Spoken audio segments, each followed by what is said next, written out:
ಎಷ್ಟೊಂದು ಕೆಲಸ ಮಾಡಬಹುದಿತ್ತಲ್ಲ ಸಿದ್ದರಾಮಯ್ಯನವರೇ. ನಮಸ್ಕಾರ, ಫಸ್ಟ್ ಕನ್ನಡಕ್ಕೆ ಸ್ವಾಗತ. ಇದು ಎಡಿಟರ್ ಸ್ಪೆಷಲ್.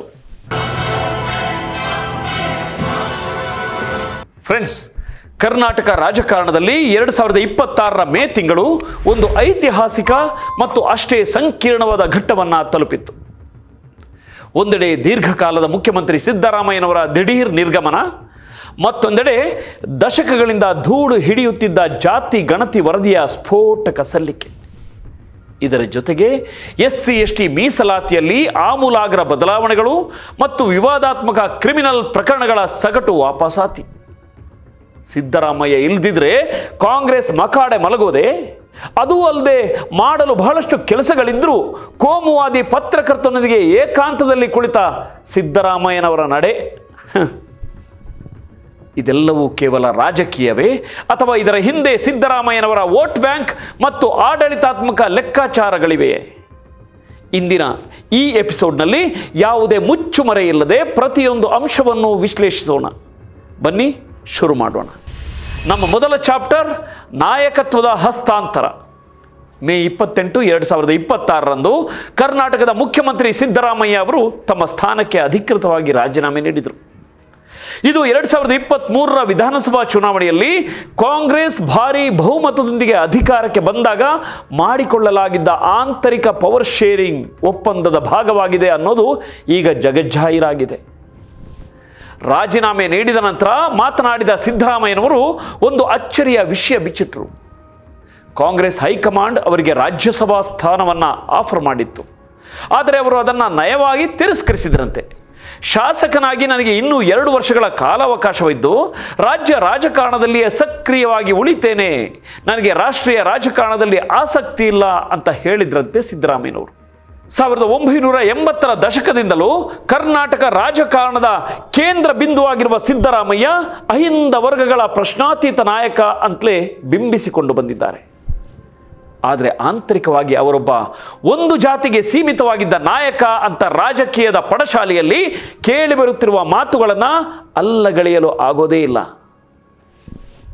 ನಿಗಮ ಮಂಡಳಿಗಳಲ್ಲಿ, ಯೂನಿವರ್ಸಿಟಿಯ ಆಯಕಟ್ಟಿನ ಸ್ಥಳಗಳಲ್ಲಿ ತನ್ನದೇ ಜಾತಿಯ ಜನರನ್ನ ಕೂರಿಸ್ತಾರೆ. ಆ ಮೂಲಕ ಅವರು ತಮ್ಮ ಜಾತಿ ಪ್ರೇಮವನ್ನು ಮೆರೆದಿದ್ದಾರೆ ಅನ್ನೋ ಮಾತುಗಳು ಲೆಕ್ಕವಿಲ್ಲದಷ್ಟು ಬಾರಿ ಕೇಳಲ್ಪಟ್ಟಿರುವುದರಿಂದ ಅವರೊಬ್ಬ ಅಹಿಂದ ವರ್ಗಗಳ ಪ್ರಶ್ನಾತೀತ ನಾಯಕನೇ ಅನ್ನೋ ಪ್ರಶ್ನೆಗೆ ಸಹಜವಾಗಿಯೇ ತಕರಾರು ಇರುತ್ತೆ. ರಾಜ್ಯದಲ್ಲಿ ಅತಿ ಹೆಚ್ಚು ಬಾರಿ ಅಂದರೆ 13 ಬಾರಿ ಬಜೆಟ್ ಮಂಡಿಸಿದ ಹೆಗ್ಗಳಿಕೆ ಸಿದ್ದರಾಮಯ್ಯನವರದು. ಈ ಮೂಲಕ ಅವರು ಯಾರ್ಯಾರಿಗೆ ಲಾಭ ಮಾಡಿಕೊಟ್ಟಿದ್ದಾರೆ, ಅವರ ಬಜೆಟ್ ಮೂಲಕ ಆದ ಉಪಯೋಗಗಳೇನು ಅಂತ ಕೂಡ ಪರಾಮರ್ಶಿಸಬೇಕು. ಇಂಥ ದಾಖಲೆಗಳ ಮೂಲಕ ನೂತನ ಮುಖ್ಯಮಂತ್ರಿಯಾಗಿ DK ಶಿವಕುಮಾರ್ ಅಧಿಕಾರ ವಹಿಸಿಕೊಂಡರೂ ರಾಜ್ಯ ಕಾಂಗ್ರೆಸ್ನಲ್ಲಿ ಸಿದ್ದರಾಮಯ್ಯ ಅವರ ಪ್ರಭಾವಳಿ ಮತ್ತು ನೀತಿ ನಿರೂಪಣೆಯ ಮೇಲಿನ ಹಿಡಿತ ಯಾವತ್ತೂ ಕಮ್ಮಿಯಾಗೋದಿಲ್ಲ ಅನ್ನೋದು ಸ್ಪಷ್ಟ. ಜಾತಿ ಗಣತಿ ನೂತನ ಮುಖ್ಯಮಂತ್ರಿಗೆ ಇಟ್ಟ ಟೈಮ್ ಬಾಂಬ್. ಈಗ 2ನೇ ಮತ್ತು ಬಹುಶಃ ರಾಜ್ಯ ರಾಜಕಾರಣದ ಅತಿದೊಡ್ಡ ಭೂಕಂಪ ಸೃಷ್ಟಿಸಬಲ್ಲ ವಿಷಯಕ್ಕೆ ಬರೋಣ. ಅದೇ ಸಾಮಾಜಿಕ, ಆರ್ಥಿಕ ಮತ್ತು ಶೈಕ್ಷಣಿಕ ಸಮೀಕ್ಷೆ, ಅಂದರೆ ಜಾತಿ ಗಣತಿ ವರದಿ. ಸಿದ್ದರಾಮಯ್ಯನವರು ಮುಖ್ಯಮಂತ್ರಿ ಸ್ಥಾನದಿಂದ ಕೆಳಗಿಳಿಯುವ ಕೇವಲ 1 ದಿನ ಮುಂಚೆ, ಅಂದರೆ ಮೇ 27, 2026ರಂದು ಸಿದ್ದರಾಮಯ್ಯ ಅವರು ಹಿಂದುಳಿದ ವರ್ಗಗಳ ಆಯೋಗದ ಅಧ್ಯಕ್ಷ ಕೆ ಮಧುಸೂದನ್ ನಾಯಕ್ ಅವರಿಂದ ಈ ಬಹುನಿರೀಕ್ಷಿತ ವರದಿಯನ್ನು ಅಧಿಕೃತವಾಗಿ ಸ್ವೀಕರಿಸಿದರು. ಈ ಜಾತಿ ಗಣತಿಯ ಇತಿಹಾಸ ಬಹಳ ರೋಚಕವಾಗಿದೆ. 2015ರಲ್ಲಿ ಸಿದ್ದರಾಮಯ್ಯ ಅವರ ಮೊದಲ ಅವಧಿಯಲ್ಲಿ H ಕಾಂತರಾಜು ನೇತೃತ್ವದ ಆಯೋಗದಿಂದ ಈ ಸಮೀಕ್ಷೆ ಪ್ರಾರಂಭವಾಗಿತ್ತು. ಆ ವರದಿಯನ್ನು 2024ರಲ್ಲಿ ಜಯಪ್ರಕಾಶ್ ಹೆಗಡೆ ನೇತೃತ್ವದ ಆಯೋಗವು ಸರ್ಕಾರಕ್ಕೆ ಸಲ್ಲಿಸಿತ್ತು. ಆದರೆ ದತ್ತಾಂಶಗಳು ಹಳೆಯದಾಗಿವೆ, ಔಟ್ಡೇಟೆಡ್ ಅನ್ನೋ ನೆಪವೊಡ್ಡಿ ಆ ವರದಿಯನ್ನು 2025ರ ಜೂನ್ ತಿಂಗಳಿನಲ್ಲಿ ಕ್ಯಾಬಿನೆಟ್ ತಿರಸ್ಕರಿಸಿತ್ತು. ಆಗ ಜಯಪ್ರಕಾಶ್ ಹೆಗಡೆ ಅವರು, ಇದು ಜಿಲ್ಲಾಧಿಕಾರಿಗಳ ನೇತೃತ್ವದಲ್ಲಿ ನಡೆದ ವಸ್ತುನಿಷ್ಠ ಸಮೀಕ್ಷೆಯಾಗಿತ್ತು, ಮೀಸಲಾತಿಗಾಗಿ ಕೆಲವರು ತಮ್ಮ ಜಾತಿಯನ್ನು ಮುಚ್ಚಿಟ್ಟು ಉಪಜಾತಿಯನ್ನು ಮಾತ್ರ ಒದಗಿಸಿದರೆ ಅದಕ್ಕೆ ಆಯೋಗ ಜವಾಬ್ದಾರಿ ಅಲ್ಲ ಅಂತ ಸಮರ್ಥಿಸಿಕೊಂಡಿದ್ರು. ಇವರ ಸಮರ್ಥನೆಗೂ ಕ್ಯಾರೆ ಅನ್ನದ ಇದೇ ಮಾಜಿ DCM DK Shivakumar, Shamanur Shivashankarappa, MB Patil ಸೇರಿದಂತೆ ಅನೇಕ ಒಕ್ಕಲಿಗ ಮತ್ತು ಲಿಂಗಾಯತ ಮುಖಂಡರು, ಮಠಾಧೀಶರು ಸಿದ್ದರಾಮಯ್ಯ ಅವರನ್ನು ಅಕ್ಷರಶಃ ಬ್ಲ್ಯಾಕ್ ಮೇಲ್ ಮಾಡಿದ್ರು. ಈ ವರದಿ ಸತ್ಯಕ್ಕೆ ದೂರವಾಗಿದೆ, ನಿಖರವಾಗಿಲ್ಲ. ನಮ್ಮ ಜನಸಂಖ್ಯೆ ಕೋಟಿಗೂ ಮೀರಿದೆ ಅಂತ ಘಂಟಾಘೋಷವಾಗಿ ತಮ್ಮದೇ ಸರ್ಕಾರವನ್ನು ತರಾಟೆಗೆ ತೆಗೆದುಕೊಂಡಿದ್ರು. ಇದೆಲ್ಲ ಹೊಡೆತಗಳಿಂದ ಜರ್ಜರಿತರಾದಂತೆ ಕಂಡುಬಂದ ಸಿದ್ದರಾಮಯ್ಯ ಮತ್ತೊಂದು ಸಮಿತಿಯ ಸಮೀಕ್ಷೆಗೆ ಒಪ್ಪಿಕೊಂಡ್ರು. ತಮಾಷೆ ಏನಂದರೆ, ರಾಷ್ಟ್ರ ಮಟ್ಟದಲ್ಲಿ ವಿರೋಧ ಪಕ್ಷದ ನಾಯಕ ರಾಹುಲ್ ಗಾಂಧಿ ಅವರು ಜಾತಿ ಗಣತಿ ಮತ್ತು OBC ಮೀಸಲಾತಿ ಹೆಚ್ಚಳದ ಪರವಾಗಿ ನಿರಂತರವಾಗಿ ಧ್ವನಿ ಎತ್ತಿದ್ದಾರೆ. ರಾಜ್ಯದಲ್ಲಿ ಇದರ ತದ್ವಿರುದ್ಧ ನಡೆ. ನಂತರ ಮಧುಸೂದನ್ ನಾಯಕ್ ಅವರ ನೇತೃತ್ವದಲ್ಲಿ ಸೆಪ್ಟೆಂಬರ್ 22, 2025 ಹೊಸ ಸಮೀಕ್ಷೆಯನ್ನು ಪ್ರಾರಂಭಿಸಲಾಯಿತು. 635 ಕೋಟಿ ರೂಪಾಯಿ ವೆಚ್ಚದಲ್ಲಿ ನಡೆದ ಈ ಸಮೀಕ್ಷೆ ರಾಜ್ಯದ ಅಂದಾಜು 6,26,00,000 ಜನಸಂಖ್ಯೆಯ ಪೈಕಿ 5,90,00,000 ಜನಸಂಖ್ಯೆಗೂ ಹೆಚ್ಚು ಜನರನ್ನು, ಅಂದರೆ 2 ಕೋಟಿಗೂ ಹೆಚ್ಚು ಕುಟುಂಬಗಳನ್ನು ಒಳಗೊಂಡಿತ್ತು. ಈ ಸಮೀಕ್ಷೆಯು ಜನಸಾಮಾನ್ಯರ ಸಾಮಾಜಿಕ ಆರ್ಥಿಕ ಸ್ಥಿತಿಗತಿಗಳನ್ನು ಅಳೆಯುವ 54 ಪ್ರಶ್ನೆಗಳನ್ನು ಒಳಗೊಂಡಿದ್ದು ಹೈಕೋರ್ಟ್ ಮಧ್ಯಪ್ರವೇಶದ ನಡುವೆಯೂ ಪೂರ್ಣಗೊಂಡಿತ್ತು.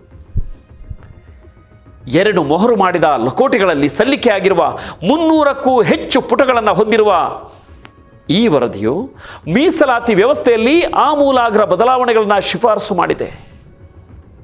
ಅದರಲ್ಲಿ ಪ್ರಮುಖವಾಗಿ OBC ರಿಸರ್ವೇಷನ್ ಅನ್ನು 42%ಗೆ ಏರಿಸಲಾಗಿದೆ. ಅಲ್ಲದೆ 4% ಇರುವ ಪ್ರವರ್ಗ 1 18%ಗೆ ಹೆಚ್ಚಿಸಿ ಅದನ್ನು ಪ್ರವರ್ಗ 1A ಅದಕ್ಕೆ 6% ಮತ್ತು ಪ್ರವರ್ಗ 1B ಇದಕ್ಕೆ 12% ಅಂತ 2 ಗುಂಪುಗಳಾಗಿ ವಿಭಜಿಸುವ ಪ್ರಸ್ತಾವನೆ ಹೊಂದಿದೆ.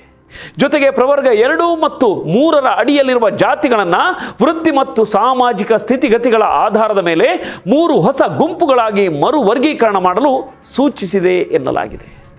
ಇದರಲ್ಲಿ ಒಕ್ಕಲಿಗ ಮತ್ತು ಲಿಂಗಾಯತ ಜಾತಿಗಳ ಜನಸಂಖ್ಯೆಯನ್ನು ತೃಪ್ತಿಕರವಾಗುವ ನಿಟ್ಟಿನಲ್ಲಿ ಏರಿಸಲಾಗಿದೆ ಎನ್ನಲಾಗ್ತಿದ್ರೂ ಈ ಜಾತಿ ಮುಖಂಡರ ಪ್ರಕ್ರಿಯೆ ಇನ್ನೂ ಹೊರಬಂದಿಲ್ಲ. ಹೇಳಿಕೆಗಳು ಹೊರಬರ್ದಿದ್ರು ಸಿದ್ದರಾಮಯ್ಯ ಇಂಥದ್ದೊಂದು ಮಾಸ್ಟರ್ ಸ್ಟ್ರೋಕ್ ರಾಜಕೀಯ ತಂತ್ರವನ್ನು ಹೂಡುವಲ್ಲಿ ಯಶಸ್ಸು ಕಂಡಿದ್ದಾರೆ ಅನ್ನಬಹುದು. ಮೇ 29 ಸಲ್ಲಿಕೆ ಆಗಬೇಕಿದ್ದ ವರದಿಯನ್ನು ಮುಖ್ಯಮಂತ್ರಿಗಳು ಒತ್ತಾಯಪೂರ್ವಕವಾಗಿ ಮೇ 27 ಸ್ವೀಕರಿಸಿದರು. ಹೀಗಾಗಿ ಅಧಿಕಾರದಿಂದ ನಿರ್ಗಮಿಸುವ ಕೊನೆಯ ಕ್ಷಣದಲ್ಲಿ ಈ ವರದಿಯನ್ನು ಅಧಿಕೃತವಾಗಿ ಸ್ವೀಕರಿಸುವ ಮೂಲಕ ಸಿದ್ದರಾಮಯ್ಯ DK ಶಿವಕುಮಾರ್ ಅವರಿಗೆ ಒಂದು ರಾಜಕೀಯ ಟೈಮ್ ಬಾಂಬ್ ಇಟ್ಟಿದ್ದಾರೆ ಅನ್ನೋದು ಸ್ಪಷ್ಟ. DK ಶಿವಕುಮಾರ್ ಈ ವರದಿಯನ್ನು ಜಾರಿಗೊಳಿಸಿದರೆ ತಮ್ಮದೇ ಒಕ್ಕಲಿಗ ಮತ್ತು ಲಿಂಗಾಯತ ಸಮುದಾಯಗಳ ವಿರೋಧ ಕಟ್ಟಿಕೊಳ್ಬೇಕಾಗತ್ತೆ. ಒಂದು ವೇಳೆ ಜಾರಿಗೊಳಿಸದಿದ್ರೆ ರಾಷ್ಟ್ರೀಯ ನಾಯಕ ರಾಹುಲ್ ಗಾಂಧಿ ಅವರ ಅಧಿಕೃತ ನಿಲುವಿಗೆ ಹಾಗೂ ಅಹಿಂದ ಮತ ಬ್ಯಾಂಕ್ಗೆ ದ್ರೋಹ ಬಗೆದಂತಾಗತ್ತೆ. ಮುಂದಿನ ದಿನಗಳಲ್ಲಿ ಈ ವರದಿ ಎಂಥ ಸಂಚಲನ ಸೃಷ್ಟಿಸಲಿದೆ ಅನ್ನೋದು ಕಾದು ನೋಡಬೇಕು. ಗೆಳೆಯರೇ, ನಮ್ಮ 3ನೇ ಚಾಪ್ಟರ್ ಅತ್ಯಂತ ಗಂಭೀರವಾದ ಕಾನೂನು ಮತ್ತು ಸಾಮಾಜಿಕ ನ್ಯಾಯದ ವಿಷಯ. ಪರಿಶಿಷ್ಟ ಜಾತಿ ಅಂದರೆ SC ಮತ್ತು ಪರಿಶಿಷ್ಟ ಪಂಗಡಗಳ ಅಂದರೆ ST ಮೀಸಲಾತಿ 1955ರಲ್ಲಿ SC STಗಳಿಗೆ 18% ಮೀಸಲಾತಿ ಇತ್ತು. ನಂತರ 1958ರಲ್ಲಿ ಇದನ್ನು SCಗೆ 15% ಮತ್ತು STಗೆ 3% ಅಂತ ನಿಗದಿಪಡಿಸಲಾಗಿತ್ತು. ಆದರೆ 2015ರಲ್ಲಿ ನಾಯಕ ವಿದ್ಯಾರ್ಥಿಗಳ ಕ್ಷೇಮಾಭಿವೃದ್ಧಿ ಒಕ್ಕೂಟ ಹೈಕೋರ್ಟ್ ಮೆಟ್ಟಿಲೇರಿ ಮೀಸಲಾತಿ ಹೆಚ್ಚಳಕ್ಕೆ ಆಗ್ರಹಿಸಿತ್ತು. ಇದರ ಹಿನ್ನೆಲೆಯಲ್ಲಿ ನೇಮಕಗೊಂಡಿದ್ದ ನ್ಯಾಯಮೂರ್ತಿ HN ನಾಗಮೋಹನ್ ದಾಸ್ ಆಯೋಗದ ಶಿಫಾರಸಿನಂತೆ ಹಿಂದಿನ ಬಸವರಾಜ ಬೊಮ್ಮಾಯಿ ನೇತೃತ್ವದ BJP ಸರ್ಕಾರವು 2022ರ ಅಕ್ಟೋಬರ್ನಲ್ಲಿ ಸುಗ್ರೀವಾಜ್ಞೆಯ ಮೂಲಕ SC ಮೀಸಲಾತಿಯನ್ನು 15%ರಿಂದ 17%ಗೆ ಮತ್ತು ST ಮೀಸಲಾತಿಯನ್ನು 3%ರಿಂದ 7%ಗೆ ಹೆಚ್ಚಿಸಿತ್ತು. ಆದರೆ ಇಲ್ಲೇ ದೊಡ್ಡ ಕಾನೂನು ಬಿಕ್ಕಟ್ಟು ಶುರುವಾದದ್ದು. ಈ ಹೆಚ್ಚಳದಿಂದಾಗಿ ರಾಜ್ಯದ ಒಟ್ಟು ಮೀಸಲಾತಿಯು ಅಂದರೆ OBCಯ 32% ಸೇರಿ 56%ಗೆ ತಲುಪಿ 1992ರ ಇಂದಿರಾ ಸಾಹಿನಿ ಪ್ರಕರಣದಲ್ಲಿ ಸುಪ್ರೀಂ ಕೋರ್ಟ್ ವಿಧಿಸಿದ್ದ ಗರಿಷ್ಠ 50% ಮಿತಿಯನ್ನು ಸ್ಪಷ್ಟವಾಗಿ ಉಲ್ಲಂಘಿಸಿತ್ತು. ಇದನ್ನು ಸಂವಿಧಾನದ 9ನೇ ಶೆಡ್ಯೂಲ್ಗೆ ಸೇರಿಸಲು ರಾಜ್ಯ ಸರ್ಕಾರ ಕೇಂದ್ರಕ್ಕೆ ಶಿಫಾರಸು ಮಾಡಿತ್ತಾದರೂ ಅಲೆಮಾರಿ ಸಮುದಾಯಗಳು ಮತ್ತಿತರರು ನ್ಯಾಯಾಲಯದ ಮೊರೆ ಹೋದ ಕಾರಣ ರಾಜ್ಯದಲ್ಲಿ 56,432 ಹುದ್ದೆಗಳ ನೇಮಕಾತಿ ಪ್ರಕ್ರಿಯೆಗೆ ಹೈಕೋರ್ಟ್ ತಡೆಯಾಜ್ಞೆ ನೀಡಿ ಇಡೀ ಪ್ರಕ್ರಿಯೆ ಸ್ಥಗಿತಗೊಂಡಿತ್ತು. ಸ್ಥಗಿತಗೊಂಡಿದ್ದ 56,432 ಹುದ್ದೆಗಳ ನೇಮಕಾತಿಯನ್ನು ಪುನರಾರಂಭಿಸಲು ಒಳ ಮೀಸಲಾತಿ ಜಾರಿಗೆ ಸರ್ಕಾರವು ಒಪ್ಪಿಗೆ ಸೂಚಿಸಿತು. ಇದರ ಜೊತೆಗೆ ಆಗಸ್ಟ್ 1, 2024 ಸುಪ್ರೀಂ ಕೋರ್ಟ್ ರಾಜ್ಯ ಸರ್ಕಾರಗಳೇ ಎಸ್ಸಿಗಳಿಗೆ ಒಳ ಮೀಸಲಾತಿ ಅಂದರೆ ಸಬ್ ಕ್ಲಾಸಿಫಿಕೇಶನ್ ನೀಡಬಹುದು ಅಂತ ನೀಡಿದ ಐತಿಹಾಸಿಕ ತೀರ್ಪಿನ ಆಧಾರದ ಮೇಲೆ ನ್ಯಾಯಮೂರ್ತಿ ಎನ್ ನಾಗಮೋಹನ್ ದಾಸ್ ಅವರ ಏಕವ್ಯಕ್ತಿ ಆಯೋಗದ ಶಿಫಾರಸಿನ ಕೆಲವು ಅಂಶಗಳನ್ನು ಅಳವಡಿಸಿಕೊಂಡು 15% ಕೋಟಾದೊಳಗೆ ಹೊಸ ಮೀಸಲಾತಿ ಅಂದರೆ ಒಳ ಮೀಸಲಾತಿ ಸೂತ್ರವನ್ನು ಅನುಮೋದಿಸಲಾಗಿದೆ. ಈ ಹೊಸ ಸೂತ್ರದ 5.25:5.25:4.5 ಈ ಸೂತ್ರದ ಪ್ರಕಾರ 101 ಜಾತಿಗಳ ಒಳ ಮೀಸಲಾತಿಯ ವಿಭಜನೆ ಹೀಗಿದೆ. ಪ್ರವರ್ಗ 1 ಎಸ್ಸಿ ಲೆಫ್ಟ್, ಎಸ್ಸಿ ಎಡಗೈ, ಮಾದಿಗ ಮತ್ತಿತರ ಜಾತಿಗಳು ಸುಮಾರು 5.25%. ಪ್ರವರ್ಗ 2 ಎಸ್ಸಿ ರೈಟ್, ಎಸ್ಸಿ ಬಲಗೈ, ಹೊಲೆಯ ಮತ್ತಿತರ ಜಾತಿಗಳು 5.25%. ಪ್ರವರ್ಗ 3 ಅಸ್ಪೃಶ್ಯ ಮತ್ತು ಅಲೆಮಾರಿ ಭೋವಿ, ಲಂಬಾಣಿ, ಕೊರಚ, ಕೊರಮ ಮತ್ತು 59 ಅಲೆಮಾರಿ ಜಾತಿಗಳು 4.5%. ಇಲ್ಲಿ ಗಮನಿಸಬೇಕಾದ ಅತ್ಯಂತ ಮಹತ್ವದ ಮತ್ತು ಮೇಲ್ನೋಟಕ್ಕೆ ಆಶಾದಾಯಕವೆಂದು ಕಾಣುವ ಅಂಶವೆಂದರೆ ಪ್ರವರ್ಗ 3ಕ್ಕೆ ನೀಡಲಾಗಿರುವ 4.5% ಮೀಸಲಾತಿಯಲ್ಲಿ ಅಂದರೆ ಗ್ರೂಪ್ ಸಿ ಹುದ್ದೆಗಳಲ್ಲಿ 20%ರಷ್ಟು ಹುದ್ದೆಗಳನ್ನು ಕಡ್ಡಾಯವಾಗಿ 59 ಅಲೆಮಾರಿ ನೊಮ್ಯಾಡಿಕ್ ಸಮುದಾಯಗಳಿಗೆ ಮೀಸಲಿಡಲಾಗಿದೆ. ಅಂದರೆ ಪ್ರತಿ 5 ಹುದ್ದೆಗಳಲ್ಲಿ 1 ಹುದ್ದೆ ಅಲೆಮಾರಿ ಸಮುದಾಯಕ್ಕೆ ಸೇರುತ್ತೆ. ಈ ಬಗ್ಗೆ ಅಂದಿನ ಸಮಾಜ ಕಲ್ಯಾಣ ಸಚಿವ ಡಾಕ್ಟರ್ ಎಚ್.ಸಿ. ಮಹದೇವಪ್ಪ ಅವರು ಸ್ಪಷ್ಟನೆ ನೀಡಿದ್ದು, ಒಂದು ವೇಳೆ ಈ ಒಳ ಮೀಸಲಾತಿ ವರ್ಗಗಳಲ್ಲಿ ಅಭ್ಯರ್ಥಿಗಳು ಲಭ್ಯವಿಲ್ಲದೆ ಹುದ್ದೆಗಳು ಖಾಲಿ ಉಳಿದ್ರೆ ಆ ಹುದ್ದೆಗಳನ್ನು ಸಾಮಾನ್ಯ ಎಸ್ಸಿ ಕೋಟಾದಡಿ ಎಲ್ಲ ಉಪಜಾತಿಗಳಿಗೂ ಮುಕ್ತಗೊಳಿಸಲಾಗುವುದು ಅಂತ ಸ್ಪಷ್ಟಪಡಿಸಿದರು. ಆಹಾರ ಮತ್ತು ನಾಗರಿಕ ಸರಬರಾಜು ಸಚಿವ ಕೆ.ಎಚ್. ಮುನಿಯಪ್ಪ ಅವರು ಈ ನಿರ್ಧಾರವನ್ನು 40 ವರ್ಷಗಳ ದೀರ್ಘ ಹೋರಾಟದ ಫಲ ಹಾಗೂ ಎಸ್ಸಿ ಲೆಫ್ಟ್ ಮತ್ತು ಎಸ್ ರೈಟ್ ನಡುವಿನ ಸಂಘರ್ಷಕ್ಕೆ ತೆರೆ ಎಳೆದ ಐತಿಹಾಸಿಕ ಹೆಜ್ಜೆ ಅಂತ ಬಣ್ಣಿಸಿದರು. ಸಿದ್ದರಾಮಯ್ಯ ಸರ್ಕಾರವು ಒಳ ಮೀಸಲಾತಿ ಜಾರಿ ವಿಷಯದಲ್ಲಿ ಆಡಿದ ಗೇಮ್ ಪ್ಲಾನ್ಗಳು, ಬೇಕೆಂದೇ ಮಾಡಿದ ವಿಳಂಬ ನೀತಿಯಿಂದಾಗಿ ಬಲಿಷ್ಠ ದಲಿತ ಒಕ್ಕೂಟವು ಒಡೆದು ಹೋಗಿರುವುದಂತೂ ಸತ್ಯ. 2 ಸಮುದಾಯಗಳು ಬೀದಿಯಲ್ಲಿ ನಿಂತು ಹೋರಾಟ ಮಾಡ್ತಿದ್ರೆ ಇದೇ ಸಿದ್ದರಾಮಯ್ಯ ಸರ್ಕಾರವು ಜನಸಂಖ್ಯೆಯಲ್ಲಿ ಚೌಕಾಶಿ ಬಿಸ್ನೆಸ್ ಮಾಡ್ತಾ ಕಾಲ ತಳ್ತಿತ್ತು. 3-4 ವರದಿಗಳಲ್ಲಿದ್ದ ಬಹುತೇಕ ವೈಜ್ಞಾನಿಕ ಅಂಶಗಳನ್ನು ಒಟ್ಟುಗೂಡಿಸಿ ಅದರಿಂದ ಬರುವ ನ್ಯಾಯ ಎನ್ನಬಹುದಾಗಿದ್ದ ಹಂಚಿಕೆಯನ್ನು ಮಾಡದ ಸಿದ್ದರಾಮಯ್ಯ ಎಲ್ಲಿ ತನ್ನ ವೋಟ್ ಬ್ಯಾಂಕಿಗೆ ಧಕ್ಕೆಯಾಗುತ್ತೋ ಅನ್ನೋ ಲೆಕ್ಕಾಚಾರದಿಂದ 3 ಆಯೋಗಗಳ ವರದಿಗಳನ್ನು ಡಸ್ಟ್ಬಿನ್ಗೆ ಎಸೆದು ಹೊಸದೊಂದು ರಾಜಿ ಸೂತ್ರಕ್ಕೆ ಕಟ್ಟು ಬಿದ್ದದ್ದು ಈಗ ಇತಿಹಾಸ. ಹೀಗಿದ್ದ ಮೇಲೆ ಅವರನ್ನು ಅಹಿಂದ ವರ್ಗಗಳ ಪ್ರಶ್ನಾತೀತ ನಾಯಕ ಅಂತ ಒಪ್ಕೊಳ್ಳೋದು ಹೇಗೆ ಅನ್ನೋ ಪ್ರಶ್ನೆಯೂ ಈಗ ಜೀವಂತವಾಗಿದೆ.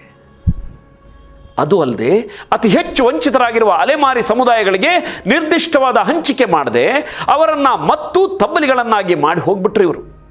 ಸದಾಕಾಲ ಸಾಮಾಜಿಕ ನ್ಯಾಯವನ್ನೇ ಉಸಿರಾಡುವ ನಾಯಕ ಈ ತಬ್ಬಲಿ ಸಮುದಾಯಗಳನ್ನು ICUಗೆ ತಳ್ಳಿದ್ದು ಮಾತ್ರ ಚಾರಿತ್ರಿಕ ದ್ರೋಹವಲ್ಲದೆ ಮತ್ತೇನು ಸ್ನೇಹಿತರೆ? ಕ್ರಿಮಿನಲ್ ಲಾಬಿ ಗೆಳೆಯರೆ, ನಮ್ಮ 4ನೇ ಚಾಪ್ಟರ್ ಅತ್ಯಂತ ಕಳವಳಕಾರಿ ವಿಷಯ. ರಾಜಕೀಯ ಲಾಭಗಳಿಗಾಗಿ ಕ್ರಿಮಿನಲ್ ಪ್ರಕರಣಗಳನ್ನು ಹಿಂಪಡೆಯುವ ಅಪಾಯಕಾರಿ ಟ್ರೆಂಡನ್ನು ಸಿದ್ದರಾಮಯ್ಯ ಕೂಡ ಮುಂದುವರಿಸಿಬಿಟ್ರು. ಇತ್ತೀಚೆಗಷ್ಟೇ ಸಿದ್ದರಾಮಯ್ಯ ನೇತೃತ್ವದ ಸಚಿವ ಸಂಪುಟವು ಒಟ್ಟು 60 ಕ್ರಿಮಿನಲ್ ಪ್ರಕರಣಗಳನ್ನು ಪ್ರಾಸಿಕ್ಯೂಷನ್ನಿಂದ ಹಿಂಪಡೆಯಲು ಅನುಮೋದನೆ ನೀಡಿತು. ಇದಕ್ಕೂ ಮುನ್ನ 2024 ಅಕ್ಟೋಬರ್ನಲ್ಲಿ ಕಾನೂನು ಮತ್ತು ಸಂಸದೀಯ ವ್ಯವಹಾರಗಳ ಸಚಿವ ಎಚ್.ಕೆ. ಪಾಟೀಲ್ ಅವರು 43 ಕ್ರಿಮಿನಲ್ ಪ್ರಕರಣಗಳನ್ನು ಹಿಂಪಡೆಯುವ ನಿರ್ಧಾರ ಪ್ರಕಟಿಸಿದರು. ಹಿಂಪಡೆಯಲಾದ ಈ 60 ಪ್ರಕರಣಗಳಲ್ಲಿ 11 ಪ್ರಕರಣಗಳು ನೇರವಾಗಿ ಉಪಮುಖ್ಯಮಂತ್ರಿ ಡಿ.ಕೆ. ಶಿವಕುಮಾರ್ ಅವರ ಬೆಂಬಲಿಗರು ಮತ್ತು ಕಾಂಗ್ರೆಸ್ ಕಾರ್ಯಕರ್ತರ ಮೇಲಿದ್ದವು. 2019ರಲ್ಲಿ ಜಾರಿ ನಿರ್ದೇಶನಾಲಯ ಇಡಿ ಡಿ.ಕೆ. ಶಿವಕುಮಾರ್ ಅವರನ್ನು ಬಂಧಿಸಿದಾಗ ಚಿತ್ತಾಪುರ ಸೇರಿದಂತೆ ರಾಜ್ಯದಾದ್ಯಂತ ನಡೆದಿದ್ದ ಗಲಭೆ, ಸಾರ್ವಜನಿಕ ಆಸ್ತಿಗೆ ಬೆಂಕಿ ಹಚ್ಚಿದ ಮತ್ತು ಪೊಲೀಸರ ಮೇಲಿನ ಕಲ್ಲು ತೂರಾಟದ ಗಂಭೀರ ಪ್ರಕರಣಗಳು ಇದರಲ್ಲಿ ಸೇರಿವೆ. ಹಾಗೆ 2012ರಲ್ಲಿ ಅಂಬೇಡ್ಕರ್ ಪ್ರತಿಮೆಗೆ ಹಾರ ಹಾಕುವ ವಿಚಾರದಲ್ಲಿ ಡಿ.ಕೆ. ಸುರೇಶ್ ಅವರ ಮೇಲಿದ್ದ ಪ್ರಕರಣ ಹಾಗೂ 2022ರ ಹುಬ್ಬಳ್ಳಿ ಗಲಭೆ ಪ್ರಕರಣಗಳನ್ನು ಕೂಡ ವಾಪಸ್ ಪಡೆಯಲಾಗಿದೆ.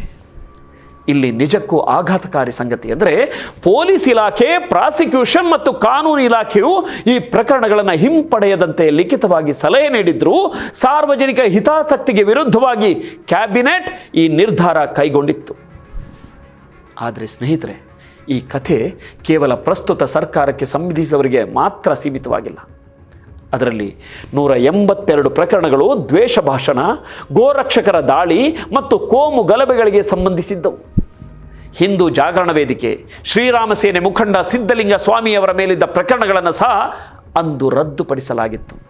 2016ರ ಮೈಸೂರಿನ ಟಿಪ್ಪು ಜಯಂತಿ ವಿರೋಧಿ ಪ್ರತಿಭಟನೆ, 2017ರ ಹೊನ್ನಾವರ ಪರೇಶ್ ಮೇಸ್ತಾ ಗಲಭೆ ಮತ್ತು ಶಿರಸಿ ಮಸೀದಿ ದಾಳಿ ಪ್ರಕರಣಗಳು ಹಾಗೂ 2018ರ ಸಾಗರದ ಹಸು ಸಾಗಾಟಗಾರರ ಮೇಲಿನ ಬೆದರಿಕೆ ಪ್ರಕರಣಗಳನ್ನು ಸಹ ವಾಪಸ್ ಪಡೆಯಲಾಗಿತ್ತು. ಅಂದರೆ ಅಧಿಕಾರ ಯಾರ್ದಿದ್ರೂ ತಮ್ಮ ಬೆಂಬಲಿಗರ ಮೇಲಿನ ಮೊಕದ್ದಮೆಗಳನ್ನು ಸಗಟಾಗಿ ಹಿಂಪಡೆಯುವ ಮೂಲಕ ಪೊಲೀಸ್ ವ್ಯವಸ್ಥೆಯ ನೈತಿಕತೆಯನ್ನು ಕುಗ್ಗಿಸುವ ಟ್ರೆಂಡ್ ನಿರಂತರವಾಗಿ ನಡೆಯುತ್ತಿದೆ. ಇದಕ್ಕೆ ಇನ್ನೊಂದು ಸ್ಪಷ್ಟ ಉದಾಹರಣೆ ಅಂದರೆ ಪಿಂಪ್ ಕೆಲಸ ಮಾಡ್ತಿದ್ದ ಕೊಲೆ ಆರೋಪಿಯಾಗಿರುವ ಪುನೀತ್ ಕೆರೆಹಳ್ಳಿಯ ಪ್ರಕರಣ. ಏಪ್ರಿಲ್ 1, 2023ರಂದು ರಾಮನಗರ ಜಿಲ್ಲೆಯ ಸಾತನೂರು ಠಾಣಾ ವ್ಯಾಪ್ತಿಯಲ್ಲಿ ಇದ್ರೀಸ್ ಪಾಷಾ ಅನ್ನೋ ಹಸು ಸಾಗಾಟಗಾರನನ್ನ ಬರ್ಬರವಾಗಿ ಹತ್ಯೆ ಮಾಡಿದ ಆರೋಪದ ಮೇಲೆ ಇದೇ ಪುನೀತ್ ಕೆರೆಹಳ್ಳಿ ಮತ್ತು ಆತನ ಸಹಚರರ ವಿರುದ್ಧ ಕೊಲೆ ಪ್ರಕರಣ ದಾಖಲಾಗಿತ್ತು. ಆತನನ್ನು ಏಪ್ರಿಲ್ 5ರಂದು ರಾಜಸ್ಥಾನದಲ್ಲಿ ಬಂಧಿಸಲಾಗಿತ್ತು. ಆದರೆ ಅತ್ಯಂತ ಆತಂಕಕಾರಿ ಸಂಗತಿ ಅಂದರೆ ಇಂಥ ಗಂಭೀರ ಕೊಲೆ ಪ್ರಕರಣದ ಆರೋಪಿಗೂ ಕರ್ನಾಟಕ ಹೈಕೋರ್ಟ್ ಷರತ್ತುಬದ್ಧ ಜಾಮೀನು ಮಂಜೂರು ಮಾಡಿದೆ. ಜಾಮೀನಿನ ಮೇಲೆ ಹೊರಬಂದ ನಂತರವೂ ಈ ಪುನೀತ್ ಕೆರೆಹಳ್ಳಿ ಎಂಬಾತ ವಲಸೆ ಕಾರ್ಮಿಕರಿಗೆ ಮನೆ ಬಾಡಿಗೆಗೆ ನೀಡಿದ ವ್ಯಕ್ತಿಯೊಬ್ಬರ ಮನೆಗೆ ಅತಿಕ್ರಮ ಪ್ರವೇಶ ಮಾಡಿ ಬೆದರಿಕೆ ಹಾಕಿದ ಆರೋಪದ ಮೇಲೂ ಮತ್ತೊಂದು ಪ್ರಕರಣ ದಾಖಲಾಗಿದೆ. ಸಮಾಜಘಾತುಕ ಶಕ್ತಿಗಳು ಕಾನೂನಿನ ಕುಣಿಕೆಯಿಂದ ಹೇಗೆ ಸುಲಭವಾಗಿ ತಪ್ಪಿಸಿಕೊಳ್ಳುತ್ತಿವೆ ಅನ್ನೋದಕ್ಕೆ ಇದೊಂದು ಜ್ವಲಂತ ನಿದರ್ಶನ. ದ್ವೇಷ ಭಾಷಣಗಳ ವಿಚಾರಕ್ಕೆ ಬಂದರೆ ವಿಧಾನ ಪರಿಷತ್ನಲ್ಲಿ ಶಾಸಕ ಐವನ್ ಡಿಸೋಜಾ ಅವರ ಪ್ರಶ್ನೆಗೆ ಗೃಹ ಸಚಿವರು ನೀಡಿದ ಉತ್ತರದ ಪ್ರಕಾರ 2023ರಿಂದ 2025ರವರೆಗೆ ರಾಜ್ಯದಲ್ಲಿ 50 ಪ್ರಕರಣಗಳು ದಾಖಲಾಗಿದ್ದು ಅದರಲ್ಲಿ 37 ಕೇವಲ ಪ್ರಚೋದನಾಕಾರಿ ಭಾಷಣಕ್ಕೆ ಸಂಬಂಧಿಸಿವೆ. ಶಾಸಕರಾದ ವೇದವ್ಯಾಸ ಕಾಮತ್, ಭರತ್ ಶೆಟ್ಟಿ, ಹರೀಶ್ ಪೂಂಜಾ, ಡಾಕ್ಟರ್ ಪ್ರಭಾಕರ್ ಭಟ್, ಮಾಜಿ ಸಂಸದ ಅನಂತಕುಮಾರ್ ಹೆಗಡೆ 2024 ಮತ್ತು 2025ರಲ್ಲಿ 2 ಬಾರಿ, ಚಕ್ರವರ್ತಿ ಸೂಲಿಬೇಲೆ ಸೇರಿದಂತೆ ಅನೇಕರ ಮೇಲೆ ಪ್ರಚೋದನಕಾರಿ ಭಾಷಣ ಮಾಡಿದ ಪ್ರಕರಣಗಳಿವೆ. ಅಲ್ಲದೆ 2023ರಿಂದ 2026ರವರೆಗೆ ಒಟ್ಟಾರೆ 274 ರೌಡಿ ಶೀಟರ್ಗಳನ್ನು ಗಡೀಪಾರು ಮಾಡಲಾಗಿದ್ದರೂ ಅವರಲ್ಲಿ ಹೆಚ್ಚಿನವರ ಗಡೀಪಾರು ಅವಧಿ ಮುಗಿಯುವ ಮುನ್ನವೇ ಸ್ವಂತ ಜಿಲ್ಲೆಗಳಲ್ಲೇ ಓಡಾಡಿಕೊಂಡಿದ್ದಾರೆ. ಗೆಳೆಯರೇ, ಕೊನೆಯದಾಗಿ ಸರ್ಕಾರದ ಆಡಳಿತಾತ್ಮಕ ನಿಷ್ಕ್ರಿಯತೆ ಮತ್ತು ರೈತರ ಪರದಾಟ, ಕೈಗಾರಿಕಾ ಭೂಸ್ವಾಧೀನ ಪ್ರಕ್ರಿಯೆಗಳಲ್ಲಿ ಸರ್ಕಾರದ ದ್ವಂದ್ವ ನಿಲುವುಗಳು ಎದ್ದು ಕಾಣ್ತಿವೆ. ಜುಲೈ 15, 2025ರಂದು ಮುಖ್ಯಮಂತ್ರಿಗಳು ಉನ್ನತ ಮಟ್ಟದ ಸಭೆಯ ಬಳಿಕ ಬೆಂಗಳೂರು ಗ್ರಾಮಾಂತರ ಜಿಲ್ಲೆಯ ದೇವನಹಳ್ಳಿ ತಾಲೂಕಿನ ಚನ್ನರಾಯಪಟ್ಟಣ ಸುತ್ತಮುತ್ತಲಿನ ಭೂಸ್ವಾಧೀನ ಪ್ರಕ್ರಿಯೆಯನ್ನು ಸಂಪೂರ್ಣವಾಗಿ ಕೈಬಿಡಲು ನಿರ್ಧರಿಸಲಾಗಿದೆ ಅಂತ ಅಧಿಕೃತವಾಗಿ ಪ್ರಕಟಿಸಿದರು. ಇದಿಷ್ಟೇ ಅಲ್ಲದೆ ಸುಮಾರು 40,000 ಸರ್ಕಾರಿ ಶಾಲೆಗಳನ್ನು ಮುಚ್ಚಲಾಗ್ತಿದೆ. ಆದರೂ ಮುಖ್ಯಮಂತ್ರಿಯಾಗಿದ್ದ ಸಿದ್ದರಾಮಯ್ಯ ಕ್ಯಾರೆ ಅಂತಿರಲಿಲ್ಲ. ಈಗ ಅಧಿಕಾರವನ್ನೇ ತ್ಯಜಿಸಿ ಹೋಗಿದ್ದಾರೆ. ಇದೇ ಸಮಯದಲ್ಲಿ ಅಂದರೆ ಸಿದ್ದರಾಮಯ್ಯ ಅವರ ಮೇಲೆ ಅನೇಕ ಬೇಜವಾಬ್ದಾರಿಯ ಆರೋಪಗಳು ಇದ್ದಾಗ್ಯೂ ಸಿದ್ದರಾಮಯ್ಯ ಬಿಟ್ಟರೆ ಕಾಂಗ್ರೆಸ್ಸಿಗೆ ಗತಿಯೇ ಇಲ್ಲ ಅನ್ನೋ ನರೇಟಿವ್ ಅನ್ನು ಸೃಷ್ಟಿಸಲಾಗಿದೆ. DK ಶಿವಕುಮಾರ್ ಅವರು ಮುಖ್ಯಮಂತ್ರಿ ಆಗಿರೋದು ಕೇವಲ 2 ವರ್ಷಗಳಷ್ಟೇ. ಆಮೇಲೆ ಗೆಲ್ಲಲಾಗೋದಿಲ್ಲ, ಕಾಂಗ್ರೆಸ್ ಸರ್ವನಾಶವಾಗುತ್ತೆ ಅನ್ನೋ ಗುಲ್ಲನ್ನು ಹೆಬ್ಬಿಸಲಾಗಿದೆ. ಅಸಲಿಗೆ ಮೊದಲ ಬಾರಿಗೆ ಸಿದ್ದರಾಮಯ್ಯ ಮುಖ್ಯಮಂತ್ರಿ ಆಗುವ ಮೊದಲು ಎಲ್ಲರೂ ಸಿದ್ದರಾಮಯ್ಯ ಅವರಿಗೆ ವೋಟ್ ಒತ್ತಿದ್ದರು ಅನ್ನೋದು ಸಂಪೂರ್ಣ ಸುಳ್ಳು. ಆ ಸಾರಿ ಬಿಜೆಪಿಯ ಅನಾಹುತಗಳನ್ನು, ಅವರ ಭ್ರಷ್ಟಾಚಾರಗಳನ್ನು ನೋಡಿ ಬೇಸತ್ತಿದ್ದ ಜನ ಈ ಕಾಂಗ್ರೆಸ್ಸಿಗೆ ಹಾಕಿದರೆ ಒಳ್ಳೆಯದು ಅಂತ ಭಾವಿಸಿ ವೋಟ್ ಹಾಕಿದ್ರು. ಆ ಸಮಯದಲ್ಲಿ ಎಲ್ಲರಿಗೂ ಮುಖ್ಯಮಂತ್ರಿ ಅಭ್ಯರ್ಥಿಯಾಗಿ ಕಾಣಿಸಿದ್ದು ಜಿ ಪರಮೇಶ್ವರ್. ಎಸ್, ಹೌದು ಗೆಳೆಯರೆ, ಸಿದ್ದರಾಮಯ್ಯನವರಿಗೆ ಇದ್ದಷ್ಟೇ ಅಥವಾ ಅದಕ್ಕೂ ಹೆಚ್ಚಿನ ಪಕ್ಷಬದ್ಧತೆ ಇದ್ದದ್ದು ಶ್ರೀಯುತ ಜಿ ಪರಮೇಶ್ವರ್ ಅವರಿಗೆ ಮಾತ್ರ. ಅವರನ್ನು ಸೈಡ್ಲೈನ್ ಮಾಡಿ ಎಷ್ಟು ಕುತಂತ್ರದಿಂದ ಸೋಲಿಸಬೇಕೋ ಅಷ್ಟು ಕುತಂತ್ರದಿಂದ ಸೋಲಿಸಲಾಯಿತು. ಈಗಲೂ ಪರಮೇಶ್ವರ್ ಅವರು ನಿದ್ದೆಗಣ್ಣಲ್ಲೂ ಮುಖ್ಯಮಂತ್ರಿಯ ಪದವಿಯನ್ನು ಕನವರಿಸುತ್ತಿರ್ತಾರಂತೆ. ಇರಲಿ ಬಿಡಿ. ಪರಿಸ್ಥಿತಿ ಹೀಗಿರುವಾಗ ಸಿದ್ದರಾಮಯ್ಯ ತನ್ನ ಅಧಿಕಾರ ಬಿಟ್ಟುಕೊಟ್ಟ ತಕ್ಷಣ ಈ ನೆಲ, ನಮ್ಮ ಕರುನಾಡು ಕೋಮುವಾದಿಗಳ ಕೈಗೆ ಹೋಗ್ತದೆಯಾ? ಇದು ಕೇವಲ ಪ್ರಗತಿಪರರ ಭ್ರಮೆಯಷ್ಟೇ. ಇಂದಿಗೂ ಅನೇಕ ಪ್ರಗತಿಪರರು ಸಿದ್ದರಾಮಯ್ಯ ಅವರ ಮನೆಯ ನಾಯಿಯಾಗಲು ತುದಿಗಾಲಲ್ಲಿ ನಿಂತಿದ್ದಾರೆ. ಧಾರ್ಮಿಕನಂತೆ ಕಂಡರೂ ಪ್ರಾಕ್ಟಿಕಲ್ ಆಗಿ ಯೋಚಿಸುವ DK ಶಿವಕುಮಾರ್ ಅವರಿಗೆ ಕಾಂಗ್ರೆಸ್ ಅನ್ನು ಮುನ್ನಡೆಸಲು ಸಾಧ್ಯವಿಲ್ಲ ಅನ್ನೋ ನಂಬಿಕೆ ಅಥವಾ ಹೇಳಿಕೆಯೇ ಸುಳ್ಳು. ಇದು ಗುಮ್ಮ ತೋರಿಸುವ ಆಟವಷ್ಟೇ ಎನ್ನಲಾಗ್ತಿದೆ. ಈ ಐತಿಹಾಸಿಕ ಘಟ್ಟದಲ್ಲಿ ನೂತನ ಆಡಳಿತವು ಎಲ್ಲ ಬಾಕಿ ಉಳಿದಿರುವ ಆಡಳಿತಾತ್ಮಕ ಬಿಕ್ಕಟ್ಟುಗಳನ್ನು, ಕಾನೂನಾತ್ಮಕ ಅಡೆತಡೆಗಳನ್ನು ಮತ್ತು ವಿರೋಧ ಪಕ್ಷಗಳ ಆಕ್ರೋಶವನ್ನು ಹೇಗೆ ಎದುರಿಸುತ್ತದೆ ಎಂಬುದರ ಮೇಲೆ ನಮ್ಮ ಕರ್ನಾಟಕದ ಭವಿಷ್ಯ ಅಡಗಿದೆ. ನಿಮ್ಮ ಅನಿಸಿಕೆಗಳೇನು? ನೂತನ ಮುಖ್ಯಮಂತ್ರಿಗಳು ಮೀಸಲಾತಿ ಮತ್ತು ಜಾತಿ ಗಣತಿಯಂತಹ ಸೂಕ್ಷ್ಮ ವಿಚಾರಗಳನ್ನು ಹೇಗೆ ನಿಭಾಯಿಸಬೇಕು? ಕೋಮುವಾದಿ ಶಕ್ತಿಗಳನ್ನು ಹಣಿಯಲು ಸರ್ಕಾರ ಯಾವ ದಿಟ್ಟ ಹೆಜ್ಜೆ ಇಡಬೇಕು? ಕಮೆಂಟ್ ಸೆಕ್ಷನ್ನಲ್ಲಿ ನಿಮ್ಮ ನಿಖರವಾದ ಅಭಿಪ್ರಾಯಗಳನ್ನು ಹಂಚಿಕೊಳ್ಳಿ. ಈ ವಿಡಿಯೋ ಇಷ್ಟವಾದರೆ ಲೈಕ್ ಮಾಡಿ. ಮತ್ತೆ ಸಿಗೋಣ. ಜೈ ಹಿಂದ್, ಜೈ ಕರ್ನಾಟಕ.